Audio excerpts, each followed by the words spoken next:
Good morning friends, स्वागत आहे तुमचं आजच्या प्री मार्केट रिपोर्टमध्ये. तर मग चला सुरुवात करूयात आजच्या प्री मार्केट रिपोर्टला आणि जाणून घेऊयात की आज आपल्या स्टॉक मार्केटमध्ये काय होऊ शकतं ते. त्याआधी तुम्ही जर चॅनलवरती नवीन असाल तर चॅनलला सबस्क्राईब करायला बिलकुल विसरू नका.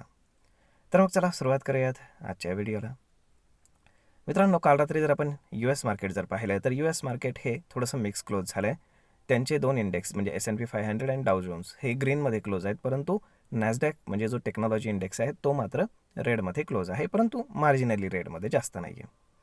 परंतु त्याच्यामागचं बेसिकली रिझन असं आहे ओरॅकलनं गायडन्स दिलेला आहे, गायडन्स इन्क्रीज केले आणि AI मध्ये फार मोठी इन्व्हेस्टमेंट ते करतायत, परंतु त्यांना हे सांगता आलेलं नाही की त्यातनं ते रेव्हेन्यू कसा जनरेट करणार आहेत. त्यामुळे थोडंसं कॉन्शियस लोक झाले आणि त्यामुळे तिथं ओरॅकलचा स्टॉक चांगल्यापैकी पाडला आणि त्यामुळे त्याचं वेटेज इंडेक्समध्ये तिथे जास्त असल्यामुळे आपल्याला तो इंडेक्स डाऊन साईडला ट्रॅव्हल करताना दिसतोय. अदरवाईज बाकी काही नाही आहे. परंतु USचे जे मार्केट्स आहेत तर ते एखाद्या मोठ्या ट्रिगरसाठी वाट पाहत आहेत. इव्हन फेड चेअरमॅननं सुद्धा केलेले जे स्टेटमेंट्स आहेत तर ते सुद्धा फार काही जास्त मार्केटला तिथे हलवू शकलेले नाही आहेत अप्पर साईडला. म्हणजेच काय की तिथं हायर बायसमध्ये कन्सॉलिडेशन होतं आहे असं आपण म्हणू शकतो. जर आजच्यासाठी पाहायचं झालं तर global cues neutral with positive आहेत आणि जर एशियन आणि युरोपियन मार्केट जर आपण पाहिले तर मोस्टली ग्रीनमध्ये आहेत. तर मग आता येऊयात आपल्या मार्केटकडे. आपलं मार्केट आज थोडंसं ग्रीनमध्ये ओपन होण्याची चान्सेस आहेत. ऑलमोस्ट गिफ्ट निफ्टी इंडिकेट करते की मार्केट 140 ते 150 पॉईंट गॅपअप ओपन होतं आहे. परंतु आता एवढा मोठा गॅपअप ओपन होण्यामागे रिझन काय?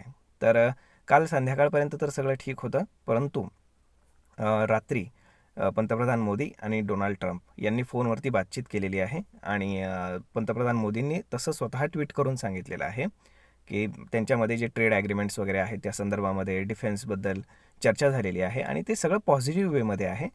आणि त्यानंतर जे काही जी काही ट्रेड डील चालू आहे त्याचा जो कालचा जो काही त्यांचा शेवटचा दिवस होता निगोसिएशनचा, तर त्यानंतर त्यांचे जे काही प्रतिनिधी आहेत USचे तर त्यांनी सुद्धा स्टेटमेंट केलं की भारताकडनं खूप बेस्ट डील आम्हाला ऑफर करण्यात आलेली आहे. म्हणजे या सगळ्या गोष्टींचा अर्थ पाहता खूप जास्त हायली पॉसिबिलिटी आहे की मार्केटनं ही गोष्ट पॉझिटिव्हली घेतलेली आहे आणि ट्रेड डील होऊ शकते असं आता आपल्याला दिसू लागलं आहे. परंतु ती कधी होईल, काय होईल या संदर्भात कुठलीही घोषणा किंवा काहीही झालेलं नाही आहे. परंतु ऑप्टिमिझम मात्र पॉझिटिव्ह झालेला आहे. आता फक्त एक गोष्ट महत्त्वाची आहे ती म्हणजे की डोनाल्ड ट्रम्प आता येणाऱ्या 1-2 दिवसामध्ये म्हणजे आज उद्यापर्यंत काही सोशल मीडियावरती आपल्या सोशल ट्रूथवरती काही पोस्ट करतात का? कारण ते त्याच्यावरती पोस्ट करत असतात. त्यामुळे तिथं तुम्ही लक्ष ठेवून राहा. त्यांनी जर काही ट्रेड डीलबद्दल काही समजा पॉझिटिव्ह कमेंट केली तर मार्केटला ती खूप जास्त पॉझिटिव्ह वेला घेऊन जाऊ शकते. आता जर आपण टेक्निकली पाहायचं झालं तर जर मार्केटला बुलिश व्हायचं असेल तर मार्केटनं 26,000च्या वरती जाऊन डेली बेसिसवरती क्लोज करणं खूप जास्त गरजेचं आहे.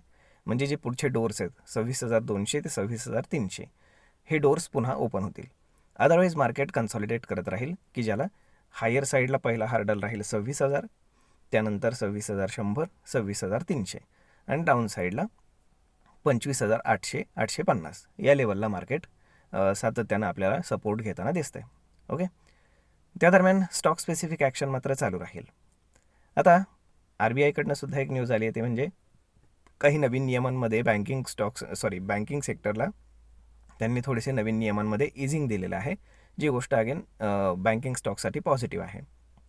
त्यामुळे आज बँकिंग स्टॉक, NBFC स्टॉक हे थोडेसे फोकसमध्ये राहतील. आता ओरॅकलमुळे समजा जरी जे काही आपले IT स्टॉक्स आहेत त्याच्यावरती जरी समजा थोडंसं प्रेशर राहिलं तरी बाकीचे स्टॉक्स मे बी सपोर्ट करायला येतील इंडेक्सला. तर मग आता ते पाहावं लागेल की कोण येतं, काय करतं, कशा पद्धतीनं आणि हा गॅपअप सस्टेन करून मार्केट 26,000च्या आसपास जाऊन क्लोज होतं का हे पाहणं खूप जास्त गरजेचं ठरणार आहे. आता ट्रेड डील संदर्भातलं जर म्हटलं तर आज आहे शुक्रवार, लास्ट डे आहे. त्यानंतर शनिवार रविवार सुट्टी आहे. मग साहजिकच आहे की ट्रेडर्स मंदी करणारे सुद्धा थोडेसे कॉन्शियस होतील. त्याचं कारण असं की समजा शनिवार रविवारमध्ये अजून काही घडामोड घडली ट्रेड डील संदर्भात, कारण त्यांचं डेलिगेशन आता काल गेलेलं आहे USला. मग साहजिकच आहे तिथे ते ट्रम्पसोबत चर्चा करतील, काय काय बोलणं झालं ते त्यांना सांगतील आणि मग त्यांनी जर एखादी पॉझिटिव्ह आपण काय म्हणतो कमेंट जर केली सोशल मीडियावरती तर त्याचा खूप मोठा इम्पॅक्ट होईल इंडियन मार्केटवरती आणि एक फार मोठा गॅपअप आपल्याला सोमवारी पाहायला मिळू शकतो. त्यामुळे जे मंदी करणारे आहेत तर ते सुद्धा कॉन्फिडंट जाणार नाही आहेत आणि जे तेजी करणार आहे तर मुळातच मार्केट एकदम आपण काय म्हणतो फसलेल्या जागी आहे. त्यामुळे फार जास्त तेजी करणारे पण कॉन्फिडंटमध्ये नाही आहेत. म्हणजेच काय की सध्या मार्केट जे आहे जे आपण सरप्राईज म्हणतो तर ते पॉझिटिव्ह साईडला येण्याची पॉसिबिलिटी आहे, हे लक्षात असू द्या.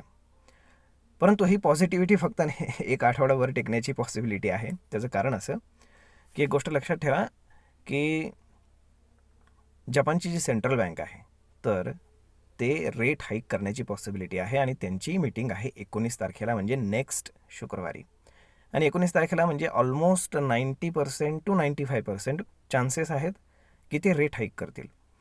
आता त्यांच्या सेंट्रल बँकेने जर रेट हाईक केले तर त्याचा फार बॅड इम्पॅक्ट हा पूर्ण जगाच्या स्टॉक मार्केटवरती होत असतो. त्याचं बेसिकली रिझन असं आहे की एन कॅरी ट्रेड्स जे असतात तर ते रिव्हर्स होतात. का? तर एन जो आहे तर एनमध्ये जे काही लोन तुम्ही घेता तर त्याच्यावरती 0 इंटरेस्ट असतो. ओके. आता लास्ट टाईम त्यांनी एकदा इन्क्रीज केलं होतं तेव्हा काहीतरी 2 बेसिस पॉईंट इन्क्रीज केलं होतं. परंतु आताही जर समजा त्यांनी इन्क्रीज केलं तर साहजिकच आहे तिथनं जे काही लेंडिंग होत असतं स्टॉक मार्केटमध्ये पैसे इन्फ्यूज करण्यासाठी जे मोठमोठे इन्स्टिट्यूशन्स आहेत ते जे पैसे घेत असतात तर त्याच्यावरती त्यांना खूप जास्त पैसे हे पुन्हा परत द्यावे लागतात, हे लक्षात घ्या. त्यामुळे ते गणित जर बिघडलं तर खूप जास्त लिक्विडिटी फक्त इंडियन मार्केटमधनंच नाही तर पूर्ण जगातल्या मार्केट्समधनं सक होईल आणि त्याचा फार मोठा बॅड इम्पॅक्ट आपल्याला पाहायला मिळेल. त्यामुळे आता बँक ऑफ जपानच्या पॉलिसीवरती सगळ्यांची नजर आहे. ओके. तर मग पाहूयात काय होतं ते.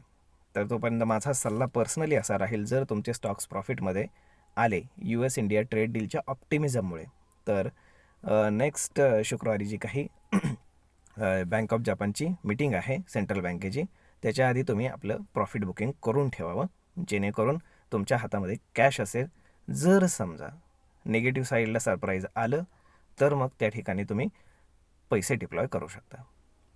तर होप सो पाहूयात काय घडतं ते. तर मग मित्रांनो, अशा पद्धतीनं हा व्हिडिओ, ही माहिती तुम्हाला कशी वाटली हे तुम्ही आम्हाला कमेंट करून नक्कीच सांगा. आणि जर आवडली असेल तर आपल्या जवळच्या मित्रमंडळींसोबत देखील हा व्हिडिओ तुम्ही शेअर करायला विसरू नका. धन्यवाद.